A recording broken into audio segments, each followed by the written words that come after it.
मंगलाचरण।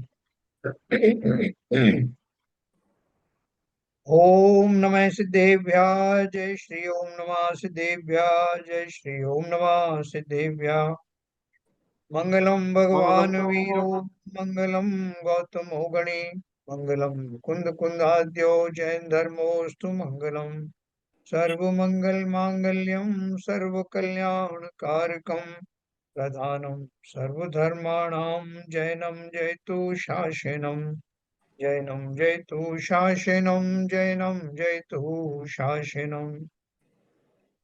नमः समय साराय स्वानुभूत्या चकाशते चित् स्वभावाय भावाय सर्वभावांतरच्छिदे। अध्यात्म अमृत कलश आचार्य अमृतचंद्र द्वारा लिखित कलशों के माध्यम से मानो अमृत ही उड़ेल दिया गया हो। जो अध्यात्म की जो सूक्ष्म बातें हैं और बेसिक बातें हैं, वास्तव में तो बेसिक बात ही सूक्ष्मता से भरी हुई है। सूक्ष्मता से उसे कहना पड़ता है क्योंकि आत्मा स्वयं ही अत्यंत सूक्ष्म है। हमने सम्यक दर्शन का स्वरूप समझा, व्यवहार सम्यक दर्शन जाना, निश्चय सम्यक दर्शन जाना। सम्यक दर्शन एक पर्याय है। तो जो सम्यक दृष्टि है, वास्तव में उसकी दृष्टि क्या उस पर्याय के ऊपर रहती है या उसकी दृष्टि कहीं और रहती है, और फलतः सम्यक दृष्टि रूपी दर्शन रूपी पर्याय उसको प्राप्त होती है, जिसकी आज हम चर्चा करेंगे। और सम्यक दर्शन होने पर उसे कैसे, उसका उपयोग कहाँ रहता है जीव का, ये सब बारीकी बातें हम पढ़ेंगे।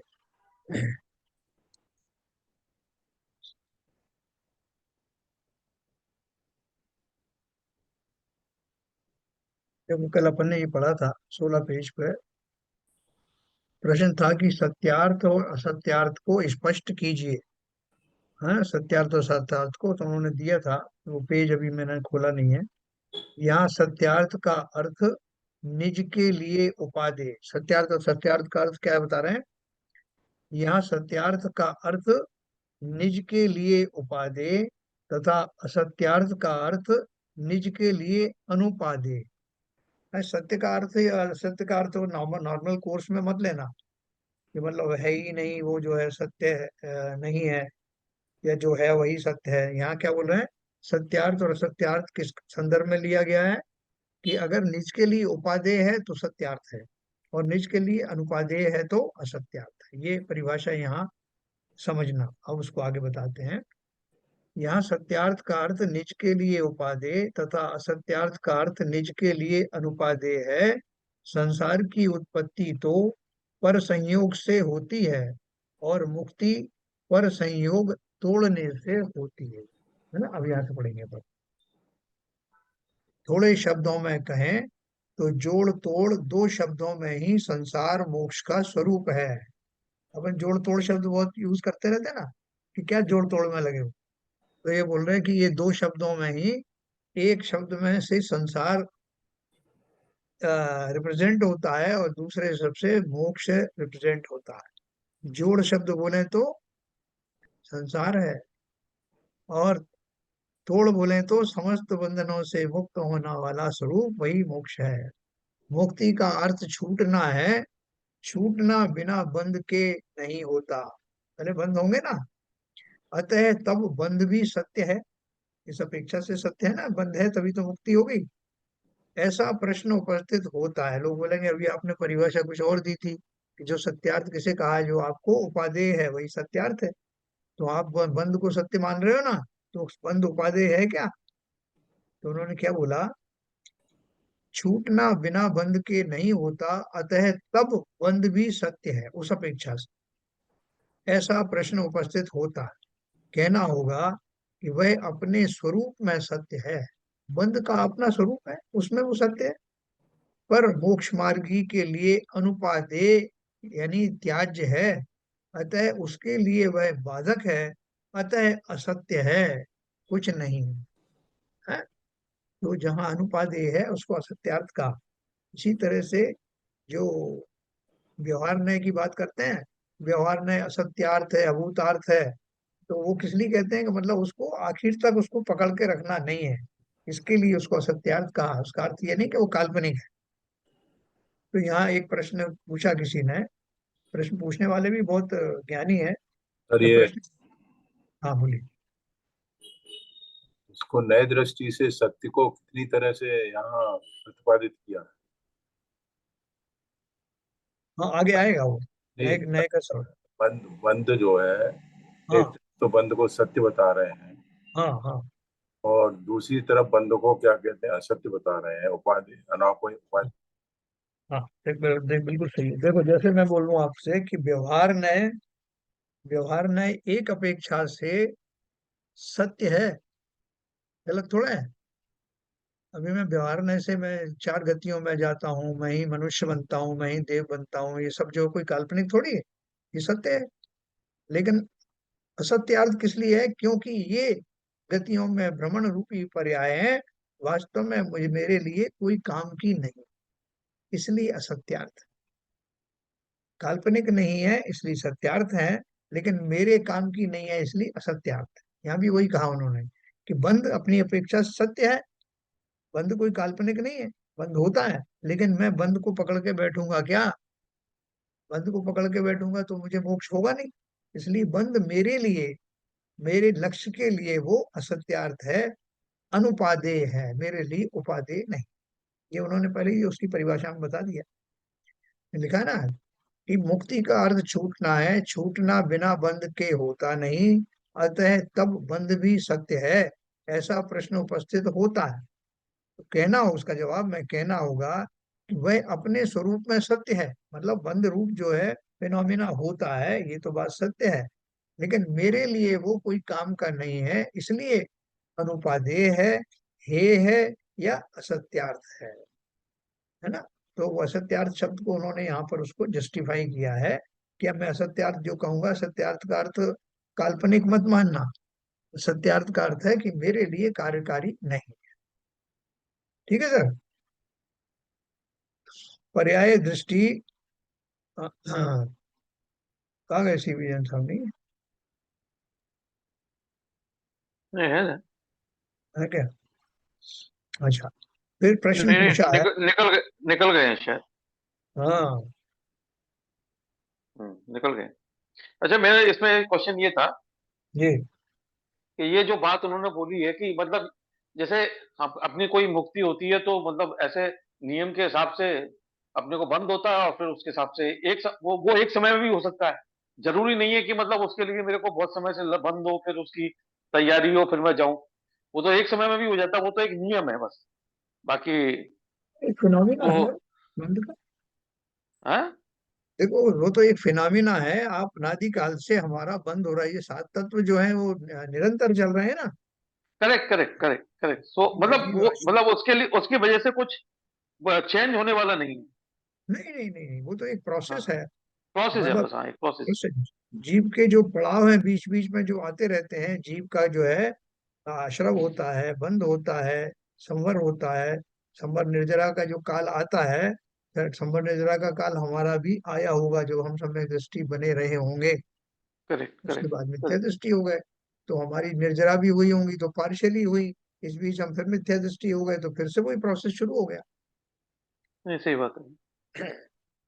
तो देखो एक प्रश्न पूछा उन्होंने, पर्याय दृष्टि सम्यक दृष्टि की है कि नहीं, अन्य दृष्टि ना भी हो। तो फिर इन्होंने एक प्रश्न पूछा है कि आप बोल रहे हो कि जो सम्यक दृष्टि है वो जो है उसका लक्ष्य सिर्फ आत्मा के ऊपर होता है, लेकिन उसकी जो पर्याय उसकी बनी, कौन सी पर्याय बनी? मिथ्यात्व पर्याय से हट करके वो सम्यक दृष्टि की पर्याय में आ गया, तो उसकी दृष्टि सम्यक रूपी पर्याय के ऊपर है या मूल तत्व के ऊपर है? तो वो दावे से कह रहा है प्रश्न वाला कि उनकी दृष्टि तो सम्यक प्राप्त करने वाली पर्याय के ऊपर ही थी, शुद्ध आत्मा के ऊपर कहाँ थी? तो समाधान दिया कि पर्याय संसारी जीव की पर निमित्त जन्य अशुद्ध है, अशुद्ध होने पर दृष्टि रखने पर अशुद्ध आत्मा पाएगा।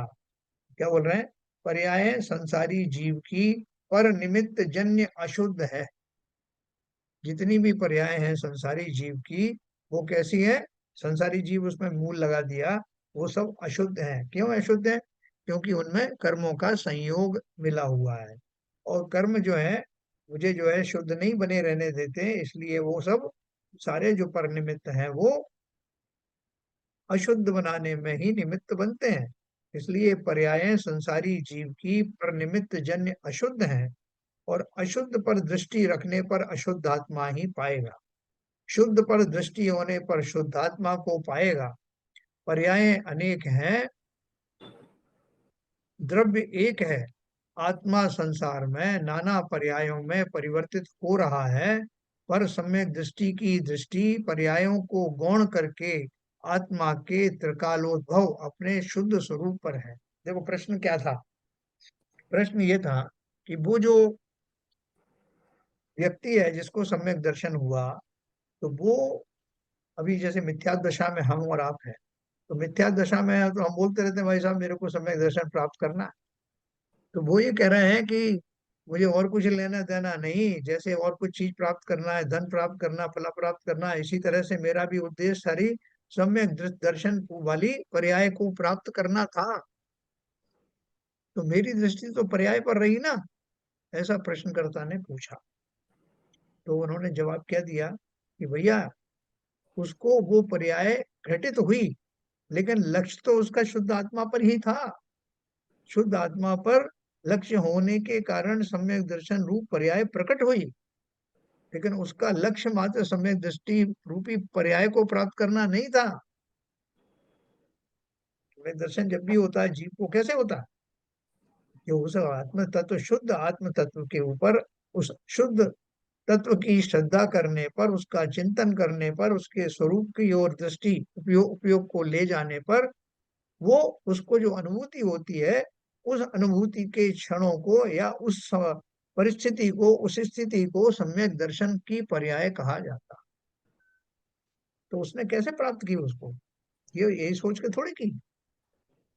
उसने तो खाली आत्म, यही उन्होंने बोला कि पर्याय अनेक हैं, द्रव्य एक है। तो उसने किसके ऊपर दृष्टि लगाई? जिस समय वो करण लब्धि के जो है भाव उसके आए, उसके पहले और भी दूसरी पर्याय घटित हुई। उसमें अध्यकरण हुआ, अनिवृत्तिकरण हुआ, जो क्या बोलते हैं, अपूर्वकरण हुआ, ये सब हुआ, ये सब भी पर्याय पड़ी ना उसमें। फिर करण लब्धि के भी जो भेद हुए, उसके बाद में अंतिम जो आया काम। तो ये सब पर्याय, लेकिन ये सब पर्याय घटित होने के समय से, शुरुआत से लेकर आखिर तक, उस जीव का जो सम्यक दर्शन प्राप्त करने जा रहा है, उसका निरंतर उपयोग या लक्ष्य एक शुद्ध आत्मा का ही बना हुआ था। वो बीच की कोई पर्याय लेकर के थोड़ी चला। शुद्ध पर दृष्टि रखने पर बीच बीच में, अभी किसी को दीवार तोड़नी है, तो उसका उद्देश्य दीवार तोड़ना है, हथौड़े मारना नहीं। हथौड़े तो उसमें बीच में प्रोसेस में आते हैं, उसका उद्देश्य तो दीवार तोड़ना है। बोले आपने तीसरी वाले हथौड़ा जब मारा था, जब आपने उसका चिंतन नहीं किया कि तीसरा पड़ रहा है, चौथा जब आया तो आपने उसका भी ध्यान नहीं दिया। अरे भैया, ये तो सब बीच का प्रोसेस है, ध्यान रखने की क्या बात, वो सब पर्याय बीच में आएंगे, लेकिन मेरा उद्देश्य तो दीवार को तोड़ना मात्र था। तो इसलिए उन्होंने क्या कहा, मतलब एक लक्ष्य था। यहाँ क्या कहा, पर्याय अनेक हैं, द्रव्य एक है। आत्मा संसार में नाना पर्यायों में परिवर्तित हो रहा है, पर सम्यक दृष्टि की दृष्टि पर्यायों को गौण करके आत्मा के त्रिकालोद्भव अपने शुद्ध स्वरूप पर ही है। ये कुछ इसमें भ्रम तो नहीं आ रहा है ना आपको? आगे उन्होंने दो दृष्टांत भी दिए हैं। पनघट पर पानी भरने वाली पनिहार ने जैसे आपस में बात करती हुई अपने माथे पर दो दो तीन तीन घट रखकर चलती हैं। वे बातें करती हैं, उत्तर देती हैं, पर प्रतिपद में ध्यान इस बात पर है कि घट ना गिर जावे, उन्हें संभालती रहती है। इसी प्रकार सम्यक दृष्टि संसार में रहते, काम करते हुए भी अपनी दृष्टि केवल निज उपादेय पर रखता है, उसकी संभाल में भूल नहीं करता सर यहाँ है। यहाँ पर ये सम्यक दृष्टि एक पर्याय है, हाँ, ये कुछ बात समझ में नहीं आ रही। सम्यक दर्शन एक पर्याय है। बीच में आपका ये कांटेक्ट खत्म हो गया था शायद, जब मैंने नहीं, समझाया वो आप। पावर सप्लाई चली गई थी, हाँ, तो वाईफाई। अब ये, हाँ बस मैंने उसका एक्सप्लेनेशन दिया था आपको, और हाँ अभी आगे भी, आगे और भी दूंगा मैं, तो हाँ। पर्याय की बात आएगी। हाँ, आपका क्या प्रश्न था उसमें? पर्याय है क्या पूछ रहे थे? पर्याय दृष्टि सम्यक दृष्टि है कि नहीं, यानी दृष्टि ना भी हो, यही हम्म बा ना? हम्म, हाँ, तो ये उसी का उत्तर चल रहा है। उसका उत्तर जो मैंने अभी अभी बहुत डिटेल में दिया, कि पर्याय है संसारी जीव की पर निमित्त जन्य अशुद्ध है, अशुद्ध पर दृष्टि रखने पर अशुद्ध आत्मा पाएगा। मैंने आपको एक्सप्लेनेशन दिया, जो नीचे दृष्टांत दिए उनके माध्यम से और समझ में आएगा। एक दृष्टांत में और दूंगा। पनघट पर पानी भरने वाली पनिहारनों को आपको समझ में आया? जैसे आपस में बात करती हुई अपने माथे पर दो दो तीन तीन घट घट रखकर चलती हैं। वे बातें करती हैं, उत्तर देती हैं, पर प्रतिपद में ध्यान इस बात पर है कि घट ना गिर जावे, उन्हें संभालती रहती हैं। इसी प्रकार सम्यक दृष्टि संसार में रहते काम करते हुए भी अपनी दृष्टि केवल निज उपादेय पर रखता है, उसकी संभाल में भूल नहीं करता। मैंने आपको एक हथौड़े की अभी दी थी ना वो सिमली, उस टाइम आपकी पावर सप्लाई थी, कि मुझे एक दीवार तोड़नी है, वो मेरा लक्ष्य वो सुना, है। वो सुना सुना। आपने? हाँ। और एक ये पन्नड़ वाला है, दूसरा और है, तीसरा भी मैं दूंगा। निष्णात नृत्य करने वाली नृत्यकारिणी पूरे रंग मंच पर फिरती है। अभी भी किसी ने एक वो बेम्बो डांस वगैरह एक डाला था उसमें, व्हाट्सएप पे, कि वो जो है बीच बीच में वो बांस जो है अड़ा देते हैं, लेकिन वो नृत्यांगना उनके बीच में नृत्य करती है। वो उल्टा सीधा करते हैं, लेकिन वो अपनी स्टेप को उस हिसाब से एडजस्ट करती है। निष्णात यानी जो बिल्कुल निपुण है, नृत्य करने वाली नृत्यकारिणी पूरे रंगमंच पर फिरती है, नाना चेष्टाएं करती है, पर संगीत तथा वाद्यों के स्वरों के साथ पैरों का मेल ना बिगड़ जाए, इसका पूरा ध्यान रखती है। जहाँ ताल टूटता है, उसके पैरों की क्रियाएं भी ताल टूटने का संकेत देती है। वे ताल वह कभी नहीं होती।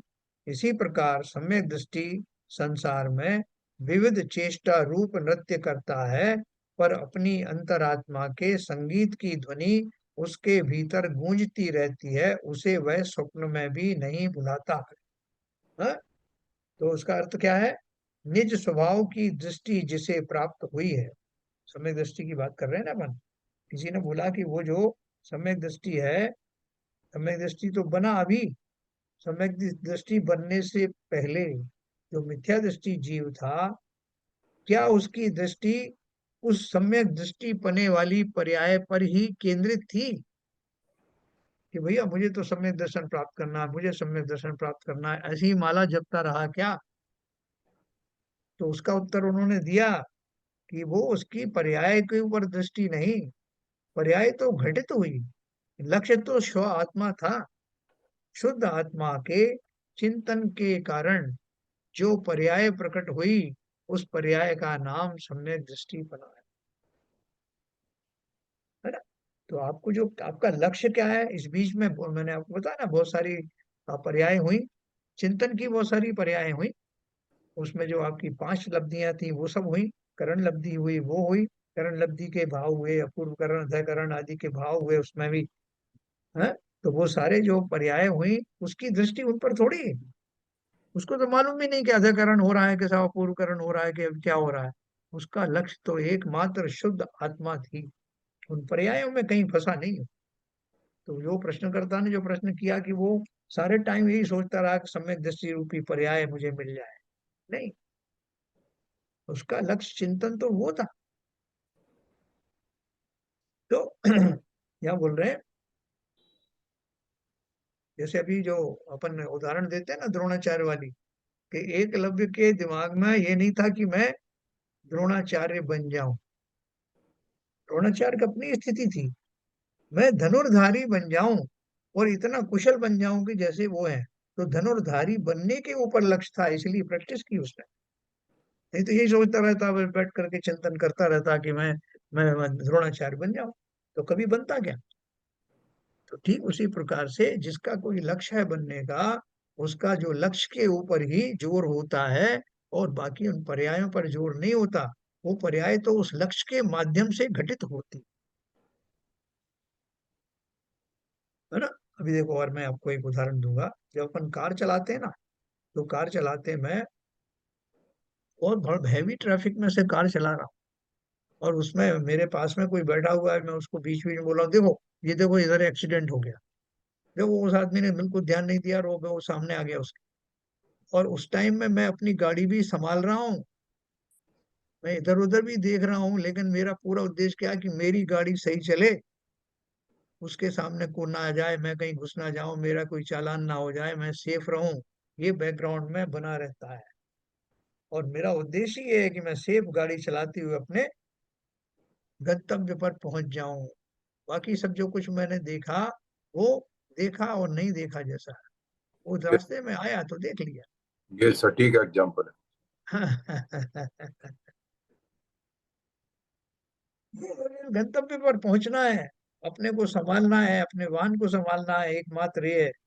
तो बोले, अभी तो वो एक्सीडेंट का वो बखान कर रहा था, वो लोग अपने दोस्त से ये बोल रहा था कि लोग कैसे जा रहे हैं, देखो ये कैसे फंस गया, इसका ये हो गया, उसको वहां देखो रोक दिया ट्रैफिक पुलिस ने, अभी लाल बत्ती हो गई, हरी बत्ती हो गई, ये सब चीजें, बहुत सारी चीजें आती रहती हैं। लेकिन उसका उद्देश्य क्या, वो हरी लाल बत्ती को ध्यान रखना है, हमेशा एक उसके उसी के बैकग्राउंड में बनी रहना है, या आसपास जो कुछ घटित हो रहा है वो देखना है, या हटो बचो करके सावधानी पूर्वक ड्राइव करके अपने गंतव्य पर पहुंचना।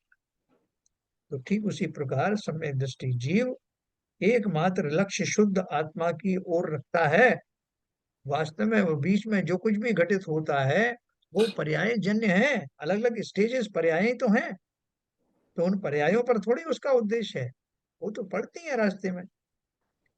तो इसलिए उन्होंने जो बात कही है कि शुद्ध दृष्टि होने पर शुद्ध आत्मा को ही पाएगा। चाहिए जो चाहिए उसका लक्ष्य बना करके उस लक्ष्य की ओर जाने से ही वो प्राप्ति होगी। पर्याय दृष्टि रखने वाला तो पर्यायों में फंस कर रह जाएगा। तो ये अपन ने देखा, निज स्वभाव की दृष्टि जिसे प्राप्त हुई है, वह तो अनादि की भूल को, भ्रम को, निद्रा को, नशा को छोड़कर सावधान जागृत हुआ, स्वात्म बोध को प्राप्त हुआ है। वह अब कैसे उस अनुभव निधि को पाकर फिर उसे भूल कर रंक बनेगा। अतः सब कुछ जानता हुआ भी कुछ नहीं जानता, सब देखता हुआ भी कुछ नहीं देखता, एक अपने को ही जानता और देखता है। अपन ट्रेन में जा रहे हैं, तो बाहर कितने कितने दृश्य दिखते हैं, अरे वाह कितना बढ़िया दृश्य है, ये कितने अच्छे बादल हैं, कि कौन सी स्टेशन आ गई, ये स्टेशन कितनी अच्छी दिख रही है, दुनिया भर की बातें करते हैं।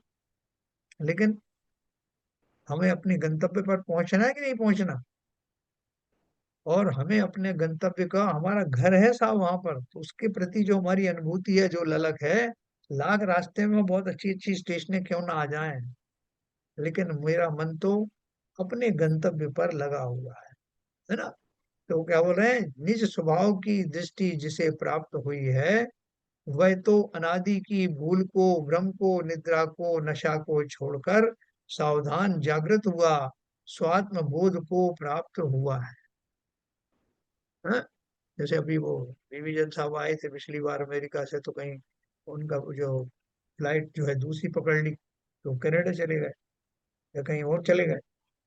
तो अब ये बात उनके दिमाग में हमेशा रहेगी, चलो इस बार अच्छे रहे, किधर उधर नहीं भटके, एक अपनी जगह पर आए। तो अपनी जो भी हमारी जर्नी है, जो हमारी रूट है, वो सही चल रही है या नहीं, हमें गंतव्य तक पहुंचा देगी कि नहीं, यही एक उद्देश्य रहता है। हम अपनी भटकी हुई यात्राओं को थोड़ी याद करते रहेंगे, उनसे बचने की चेष्टा करते रहेंगे, भैया ऐसा ना हो। ठीक उसी प्रकार जो अनादि से भटका हुआ मैं, अनादि संसार में भ्रमित होता रहा, फंसा हुआ जो मैं हूं, अब मुश्किल से मुझे सन्मार्ग मिला है। तो क्यों, कौन मूर्ख होगा जो उस सन्मार्ग को छोड़कर, उस आनंद के राह को छोड़ करके फिर से भ्रम धारण करे। तो निज स्वभाव की दृष्टि जिसे प्राप्त हुई है, वह तो अनादि की भूल को, भ्रम को, निद्रा को, नशा को छोड़कर सावधान जागृत हुआ, स्वात्म बोध को प्राप्त हुआ है। वह अब कैसे उस अनुभव निधि को पाकर फिर उसे भूल कर रंक बनेगा।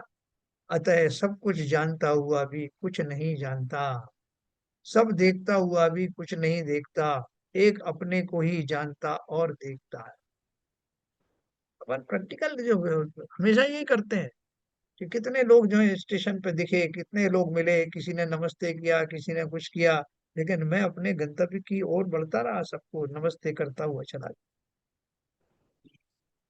और जो ज्ञानी जीव हैं वो तो वास्तव में और एक्स्ट्रा विजिलेंट रहते हैं कि किसी से राग द्वेष में फंस ना जाऊं, क्योंकि इनकी बहुत भारी कीमत मैं चुका रहा हूं, अब ये भूल ना हो जाए। इसलिए राग तो राग द्वेष भी ना हो किसी से, भैया तुम्हारी भी जय जय, इनकी भी जय जय, सबकी जय जय, मुझे जाने दो, नमस्ते। है ना? तो संसार में अपने को ही जानने वाला कौन की बात हो रही है, समय दृष्टि की बात हो रही है। अतः सब कुछ जानता हुआ भी कुछ नहीं जानता। उससे कोई अगर जो है शास्त्रार्थ करे, कोई कुछ पूछने आ जाए कि साहब आप ऐसा क्यों करते हो, आप ऐसा क्यों नहीं करते, है आप कहाँ, आप आत्मा फात्मा के चक्कर में पड़े हो, आप थोड़ा सा टाइम निकालते तो आपको जो अमेरिका का प्रेसिडेंट बना देते, आप इस तरह के नॉवेल लिखते तो आपको लेखक बना देते। बोले भाई साहब ये सब आपको मुबारक हो, मुझे इनसे कुछ लेना देना नहीं, मुझे अपना काम करने दी। बोले और क्या काम है संसार में, इसके अलावा और क्या काम है? बड़ा बनना, धन आदि से बड़ा बनना, पद आदि से बड़ा बनना, यही तो काम है संसार में। थोड़ी ये सब आपको मुबारक हो, मुझे मेरा तो कुछ अभी और ही मंतव्य है, और आपको एक्सप्लेन करूंगा तो आपके समझ में आएगा नहीं, और इसलिए मैं अपने आप को, अपने उपयोग को भ्रमित नहीं करना चाहता।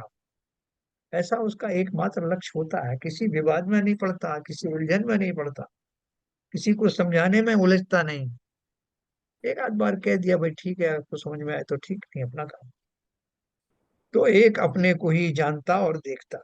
फिर एक प्रश्न आया, प्रमाण नए निक्षेप पदार्थों के अनुगमन के कारण है ना? यानी इन तीन चीजों के द्वारा ही जीव जानता है, इन तीनों को अडॉप्ट करके ही जानता है। क्या? प्रमाण, नय और निक्षेप, तीन चीजें हैं। यदि सम्यक दृष्टि केवल आत्मा को जानता है तो क्या प्रमाण से जानता है, या नय से जानता है, या निक्षेप से जानता है ना? आप समझ गए ना, प्रमाण किसे कहते हैं? प्रमाण मतलब वो संपूर्ण वस्तु उसके ख्याल में आए, दिखाई दे कि हाँ ये है। जैसे मैं सूरज को जानता हूँ, और कोई मुझसे कह दे कि भाई साहब सूरज निकल आया है, तो उसके सारे लक्षण जान करके मैं कहूंगा कि हाँ सूरज निकल आया है, नकली तो नहीं ले आया कुछ गोला बोला है। एक तो प्रमाण से, एक नए से, किसी अपेक्षा से वो बात कही गई है, उस अपेक्षा से मैं जानता हूँ।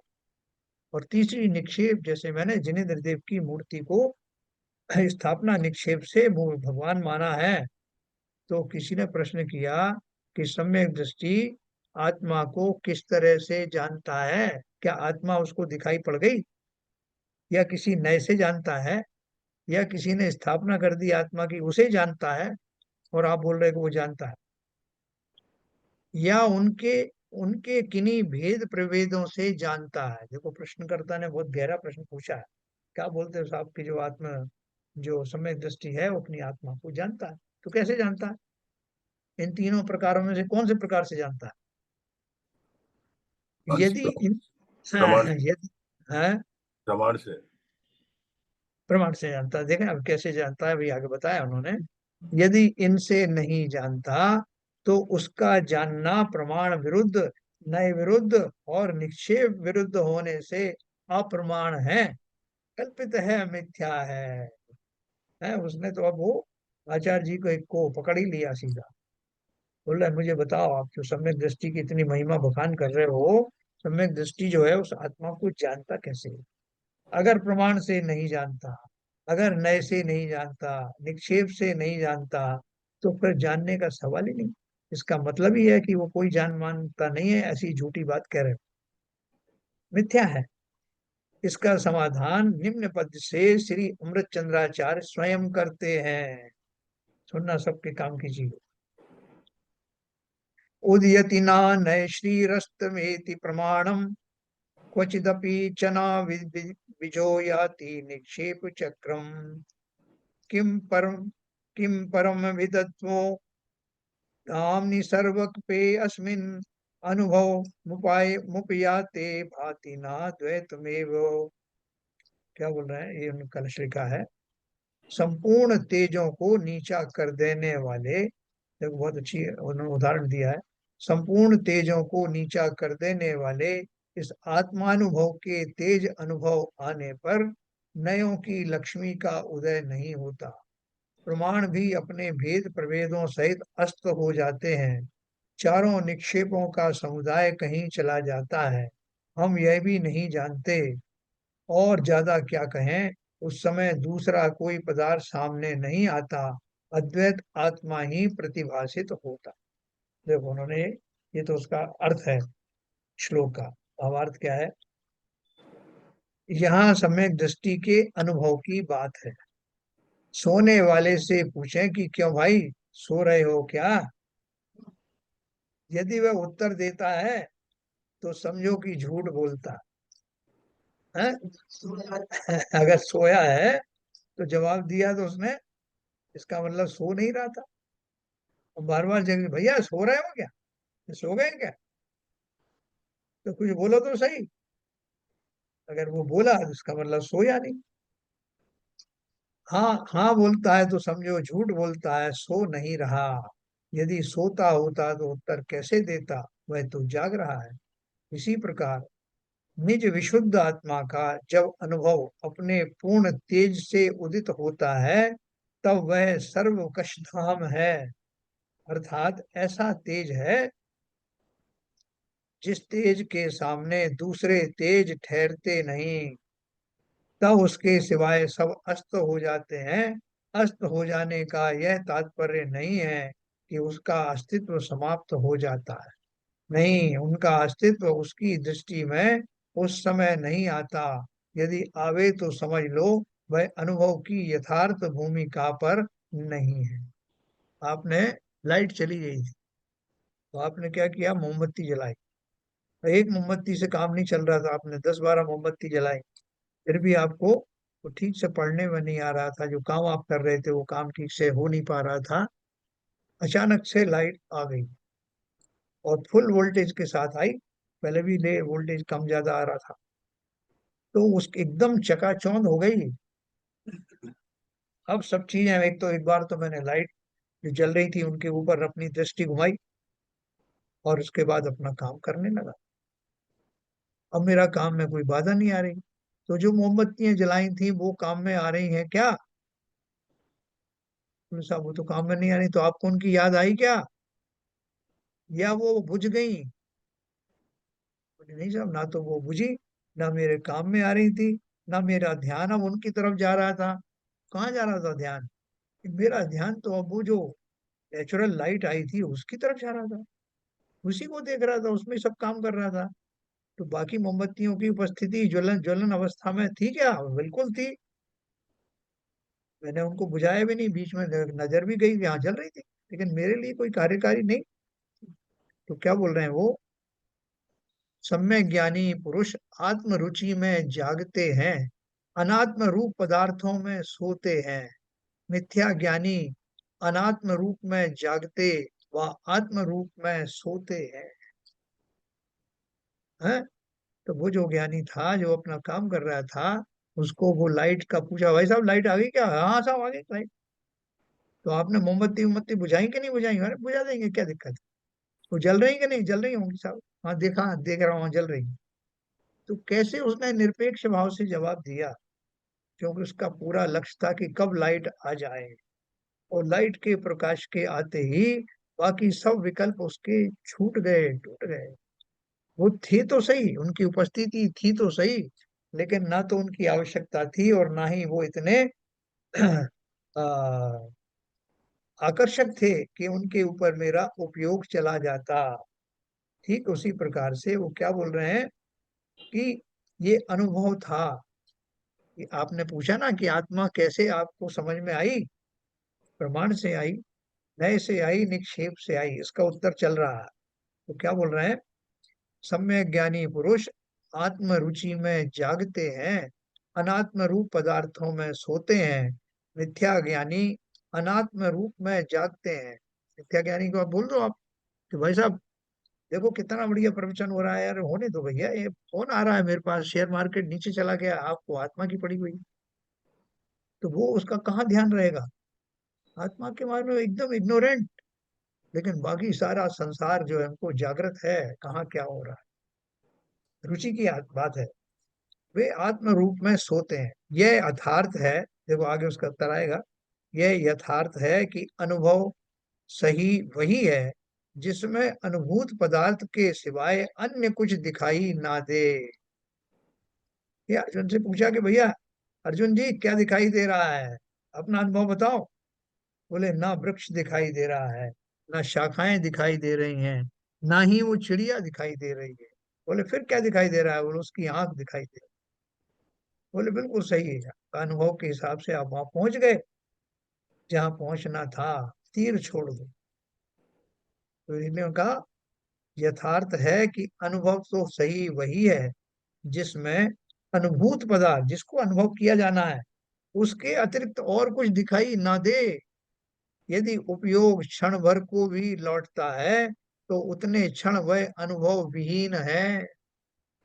अर्जुन बोले साहब अभी वो दिख रही थी मेरे को आंख, अब नहीं दिख रही साहब, अब वो अब बहुत सारी चीजें दिखने लग गई। तो बोलेंगे नीचा कर लो धनुष, तुम्हारा वो जो अनुभव था वो चला गया, अभी तुम्हारा टाइम नहीं। तो ये भी बोल रहे हैं कि एक क्षण के लिए भी अगर उपयोग वहां से हट गया तो कहा नहीं जाएगा कि वो वास्तव में आत्म सम्मुख था। अर्थात जिसको आत्मा की लौ लगी है, एक क्षण भी अपना उपयोग वहां से हटाता नहीं।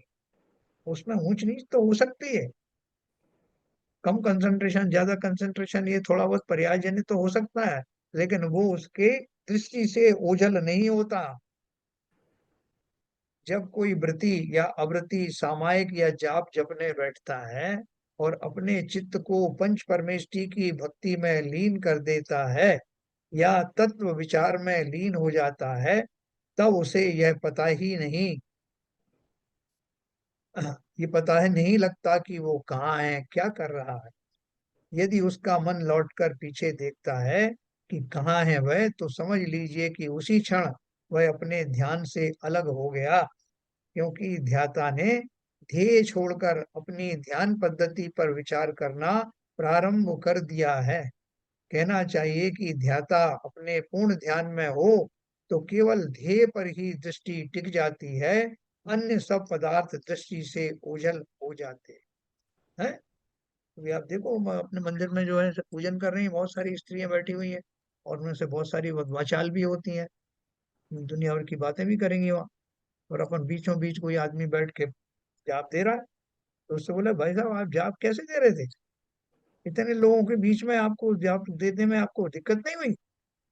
तो अगर वो वास्तव में अपना उस एकाग्र दृष्टि से बैठा है तो मुझे तो मालूम नहीं कौन क्या बोल रहा था, तो क्या बात कर रहे हो?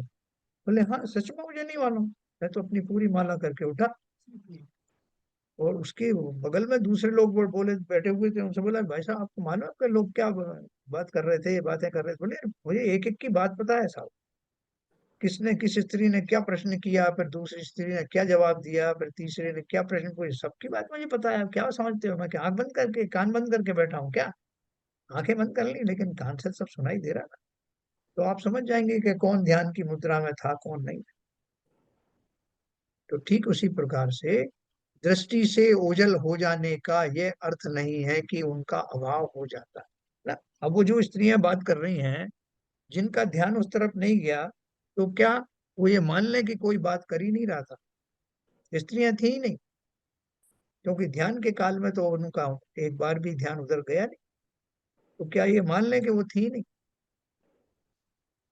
उनकी अपेक्षा थी इग्नोर वाली कि थी तो थी, मेरे किस काम की। तो वस्तुएं तो वही हैं वैसी ही हैं, लेकिन ध्यानस्थ व्यक्ति के संज्ञान में मात्र वही जो लक्ष्य में वस्तु है वही आती है, और उसका दीदार करना, उसको देखना, उसी को अनुभव करना कहते हैं। अब वो किस में आएगा? नए में आएगा, निक्षेप में आएगा, या प्रमाण में आएगा? है ना, फिर आगे बताते हैं। तो दृष्टि से ओझल हो जाने का यह अर्थ नहीं कि उनका अभाव हो जाता है, अथवा जिस प्रमाण नए निक्षेप की अपेक्षा वह अनुभव करता है, वह अनुभव प्रमाण नए निक्षेप के विरुद्ध हो गए, ऐसा नहीं। ध्येय उसका प्रमाण सिद्ध है। क्या ध्येय है? आत्मा उसका ध्येय है। तो वो प्रामाणिक है कि नहीं? अथवा किसी नए का ध्येय उसका प्रमाण सिद्ध है, अथवा किसी नए विशेष का विषय है, या किसी निक्षेप की अपेक्षा लेकर चल रहा है। पर जो चल रहा है उस समय दृष्टि केवल उसकी ध्येय पर ही है। ध्येय कौन है? ध्येय आत्मा है। आत्मा प्रमाण है कि नहीं? प्रमाण है। आत्मा स्वयं प्रमाण है। तो प्रमाण पर दृष्टि है। वह किसी प्रमाण या नए निक्षेप का विषय है, इसके विचार करने का अवकाश ही वहां नहीं है। जैसे मैंने आपको बताया कि सम्यक दृष्टि चिंतन कर रहा है कि अब मेरा जो है वो कौन सी लब्धि चल रही है। अब मैं करण लब्धि के 3 भाग में से अधः करण में हूँ, या अपूर्व करण में हूँ, या तीसरे वाले में हूँ। मैं किसी इस बात को ना तो वो ध्यानता है, न उसका संज्ञान लेता है। अगर ले तो वो लक्ष्य तक पहुंचेगा ही नहीं। ठीक है ना? तो यहाँ वो क्या बोल रहे हैं? पर जो चल रहा है उस समय दृष्टि केवल उसकी ध्येय पर ही है। वह किसी प्रमाण या नए निक्षेप का विषय है, इसके विचार करने का अवकाश ही वहां नहीं है। तटस्थ व्यक्ति उस अनुभव करने वाले के अनुभव के अतिरिक्त, है ना, अनुभव के अतिरिक्त मतलब अनुभव को छोड़ करके बाकी उसके स्थान, समय, प्रमाण, नए आदि का विवेचन कर सकता है। तीसरा आदमी बैठा हुआ है, बोले भाई साहब महाराज ध्यान में लग रहे हैं। बोले हाँ बिल्कुल लग रहे हैं। तो बोले आपको कैसे मालूम? बोले मैं वहां मौजूद था, मुझे मालूम है कौन से स्थान पर उनका ध्यान चल रहा था और कैसी मुद्रा में वो बैठे थे, और कैसा उनका जो है वो उपक्रम था, बॉडी लैंग्वेज क्या थी, किस मुद्रा में बैठे थे, आसपास और कौन लोग थे, सब बता सकता हूँ। तो उन्होंने क्या बोला? तटस्थ व्यक्ति उस अनुभव करने वाले के अनुभव के अतिरिक्त, उसको अनुभव नहीं हुआ बाकी सब चीज बता सकता है, उसके स्थान, समय, प्रमाण, नए आदि का विवेचन कर सकता है। पर विवेचन करने वाला उस अनुभव से दूर है। इसका कारण यह है कि उपयोग एक समय में एक ज्ञेय पर रहता है, अनेक पर नहीं रहता। ठीक है? अभी आप बोलोगे कि इसमें अभी तक आपने आंसर तो दिया ही नहीं, कि प्रमाण से सोच रहा है कि नए से सोच रहा है कि विवक्षा से सोच रहा है। स्थाप तो इसका और आंसर उन्होंने पूरा डिराइव करके फिर आंसर दिया इसका। लेकिन एक बात तो ये क्लियर हो गई कि जब चिंतन करने वाला इस चक्कर में पड़ता ही नहीं, उसका अपना जो लक्ष्य है वो प्रामाणिक है। आत्मा नाम का एक तत्व है, मैं ही आत्मा हूँ, और उसकी उस प्रामाणिक तत्व का चिंतन भी प्रामाणिक ही है। एक एक तो ये बात होगी, और आगे बात आएगी। तो उन्होंने बोला कि जो बाकी सारे लोग उन चक्कर में पड़े हैं कि ये प्रमाण है कि नए है, ये क्या है, वो स्वयं उस अनुभव को नहीं कर सकते, वो इस विवेचन में ही पड़े रहे। फिर प्रश्न दिया, तब तो अनेक पदार्थों का कभी ज्ञान ही संभव नहीं है, जबकि हर समय एक ज्ञान का विषय एक ही होगा। है? तब तो अनेक पदार्थों का कभी ज्ञान ही संभव नहीं, जबकि हर समय एक ज्ञान का विषय एक ही होगा। बोले आप बोल रहे हो कि जो अनुभवी व्यक्ति है, जो चिंतन कर रहा है आत्मा का, तो वो फिर एक ही वस्तु को ही चिंतन करता रहेगा, बाकी के ज्ञेय उसके ज्ञान में कैसे आएंगे? आत्मा में ही लगा हुआ है, तो बाकी के ज्ञेयों का क्या होगा? वो कैसे जानेगा और ज्ञेयों के बारे में? समाधान दिया कि बात तो ऐसी ही है, पर हमें अनेक का ज्ञान होता है, यह भी सही है। वैसे तो बोल रहे हैं कि आइडियली तो एक ही ज्ञेय के ऊपर में ध्यान होना चाहिए, लेकिन वास्तव में ऐसा संसारी जीवों के साथ होता नहीं। लाख चाहने के बाद भी हम एक गेय पर कंटिन्यूअसली बने नहीं रह पाते। उसकी बहुत सारी पर्यायें बदलती। तो क्या बोला? बात तो ऐसी ही है, पर हमें अनेक का ज्ञान होता है, यह भी सही है। इसका यह अर्थ है कि ज्ञानोपयोग भी वे अनेक हो जाते हैं और उनकी अत्यंत शीघ्रगामी चंचलता को हम स्वयं भी नहीं पकड़ पाते। मैंने अभी जो है टीवी का एक डायलॉग सुना, साथ में ही आप जो कह रहे थे वो भी सुना है। तीसरे लोग वहां पे म्यूजिक बज रहा था, उसका भी वो शब्द मेरे सुनाई दे रहे थे, और बहुत सारे दृश्य भी दिखाई दे रहे थे। और इसका अर्थ क्या, वो बोले मगर मेरा दिमाग तो साहब एक ही चीज पर लगा हुआ था।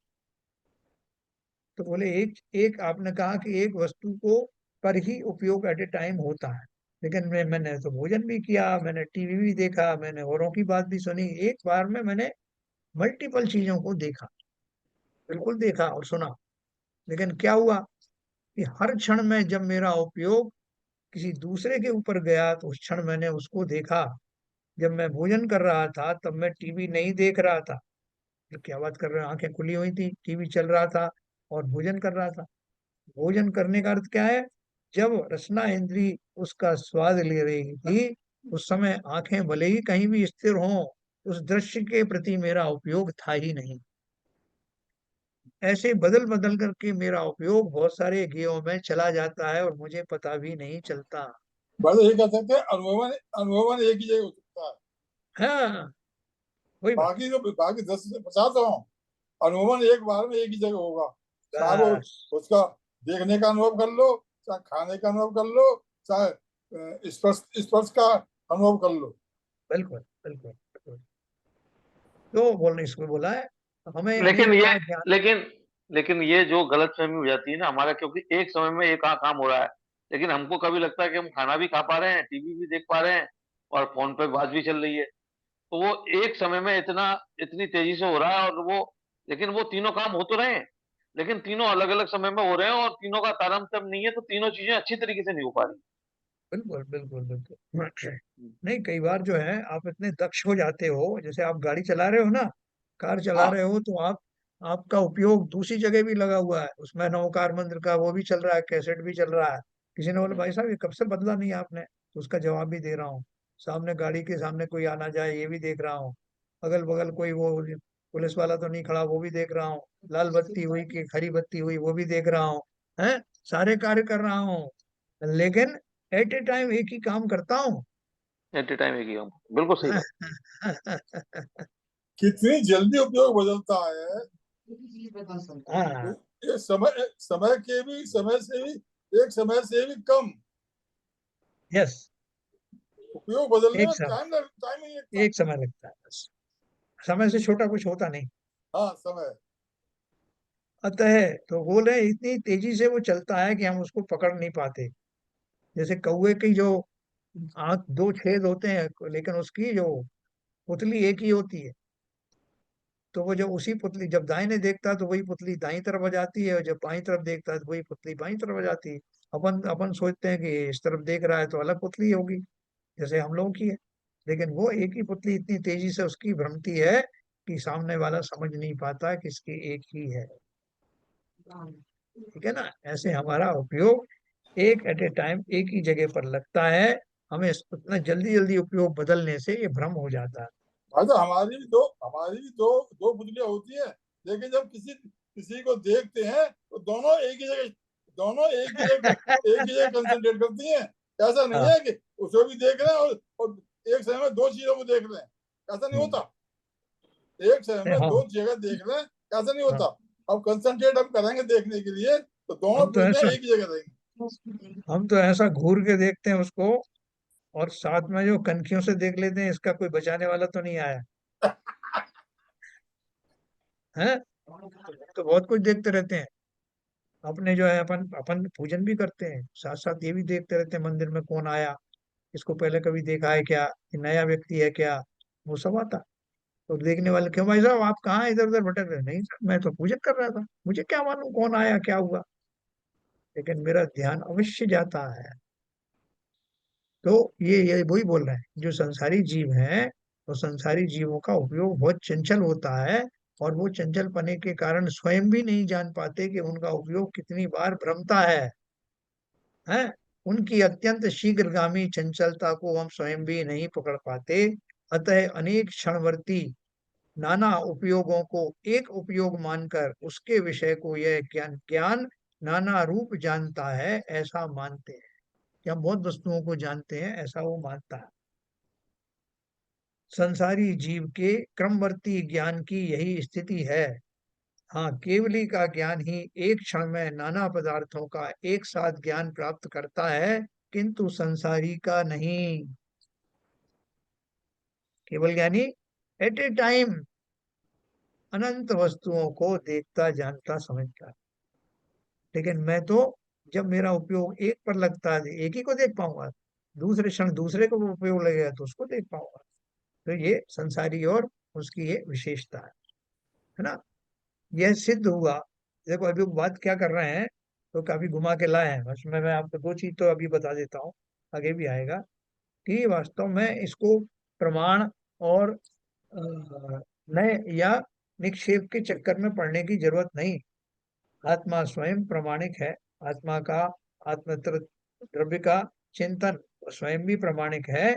और नय कौन सा है? शुद्ध नय। शुद्ध नय का विषय है, इसलिए शुद्ध नय से जानता है। ठीक है ना। तो आगे और भी बात आएगी, लेकिन एक बात वो ये कह रहे हैं कि जिस समय एक कोई ऐसा आकर्षक वस्तु आ जाए सामने, या कोई तेज लाइट आ जाए, सूरज की रोशनी प्रकट हो जाए, कि जैसे एक बहुत खटाटोप अंधेरा चल रहा था और मैंने मोमबत्ती में जलाई, बहुत सारी चीजें जलाई, लेकिन मुझ मजा नहीं आ रहा था। इधर उधर देख रहा था मैं कि अब क्या व्यवस्था करूं जिससे कुछ पढ़ने योग्य लाइट हो जाए। अचानक से बादल में से थोड़ा बादल माइग्रेट हुआ और एकदम एक तेज रोशनी प्रकट हुई। और तब हम सब चिल्लाने लगे, वाह वाह वाह वाह साहब, देखो सूरज निकला। हमारा सारा ध्यान किस पर चला गया? उस एक सूरज पर चला गया।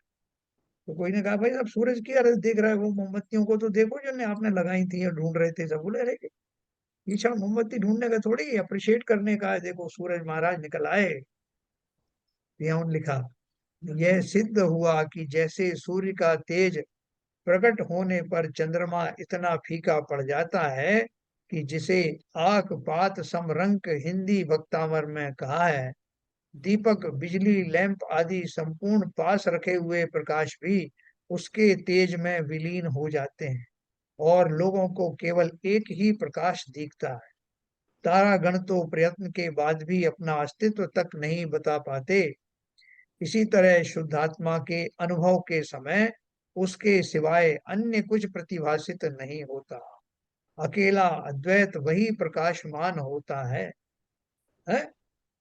तो ये क्या बोल रहे हैं कि ये जो है, जो जानने वाला है, जो केवल ज्ञानी की बात तो बहुत आगे की है, जो सम्यक दृष्टि बनने वाला जो जीव है, वो सम्यक दृष्टि जीव अपने स्वभाव के ऊपर, अपने शुद्ध द्रव्य के ऊपर में इतना फोकस्ड रहता है, उसका संपूर्ण उपयोग इस तरह से लगा होता है कि उसको ना तो उस प्रोसेस का ध्यान है, जैसे गुण स्थानों पर चढ़ने वाला है, जैसे अभी सीधा भगवान बनना है, तो वो ये ध्यान रखेगा क्या कौन सा गुण स्थान चल रहा है। भाई साहब, मैं नए से जान रहा हूँ, मैं व्यवहार नए से जान रहा हूँ, कि मैं निश्चय नए से जान रहा हूँ, ये सब चक्कर में पड़ेगा क्या? एक ही उद्देश्य है, अपनी आत्मा को अपनी शुद्धता का अनुभव करते चले जाना। उस शुद्धता के अनुभव के लेवल के अनुसार ही वीतरागता बढ़ती है, उसी के हिसाब से गुणस्थान बढ़ते हैं, और उसी के हिसाब से अपने गंतव्य को प्राप्त किया जाता है। इसलिए उस चक्कर में मत पड़ो, अपने एक अनुभव के ऊपर ध्यान दो। बाकी कोई तर्क की कसौटी में से जानता है कि नए से जानता है कि निक्षेप से जानता है कि प्रमाण से जानता है। प्रमाणिक वस्तु को प्रामाणिक व्यक्ति ही, मैं स्वयं प्रमाणिक हूँ, मैं आत्मद्रव्य हूँ, मैं स्वयं प्रमाणिक हूँ, 6 द्रव्यों में से एक द्रव्य मैं हूँ। और किसका चिंतन, किसकी साधना कर रहा हूँ? अपने ही आत्मद्रव्य की, जो स्वयं में प्रमाणिक है। किस नय से कर रहा हूँ? शुद्ध नय से कर रहा हूँ। ठीक है ना। तो ये उन्होंने उसका उत्तर दिया। अभी और आगे भी है, ये अगला प्रश्न पढ़ के मैं समाप्त करूंगा, आपको तो 1 मिनट और लगेगा। पंडित दौलत राम जी ने 6 डाला में इसी बात को लिखा है, परमाण न निक्षेप को न उदित अनुभव में दिपे।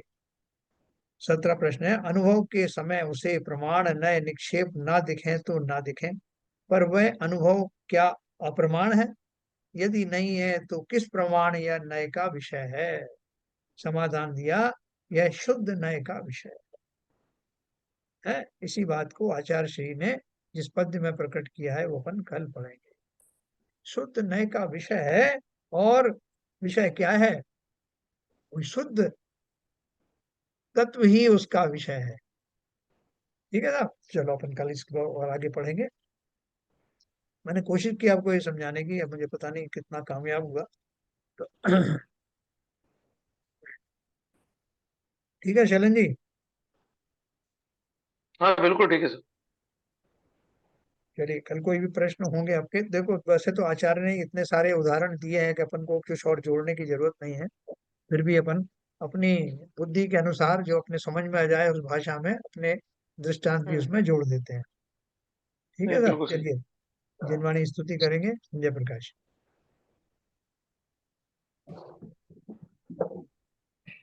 माता तू दया करके कलीमों से छुड़ा देना, इतनी सी विनय तुमसे चरणों में जगह देना।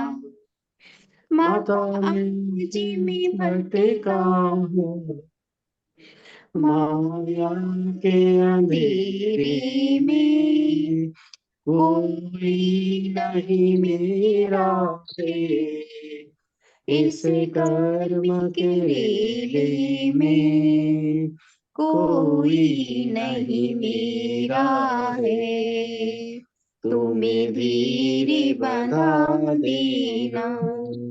माता तू दया करके कलीमों से छुड़ा देना, जीवन के चौराहे पर मैं सोच रहा कभी से, जाऊं तो किधर जाऊं, यही पूछ रहा मन से, पथ भूल गया हूँ मैं, तो मेरा ही दिखा देना, इतनी सी विनय तुम्हें से चरणों में जगह देना। लाखों को उबारा है, मुझको भी उबारो तुम, मझधार में नहीं आया, उसको भी तिरा दो तुम, मझधार में अटका हूँ, उस पार लगा देना। माता तू दया करके करीमों से छुड़ा देना, इतनी सी विनय तुमसे चरणों में जगह देना। जिनवाणी माता की जय।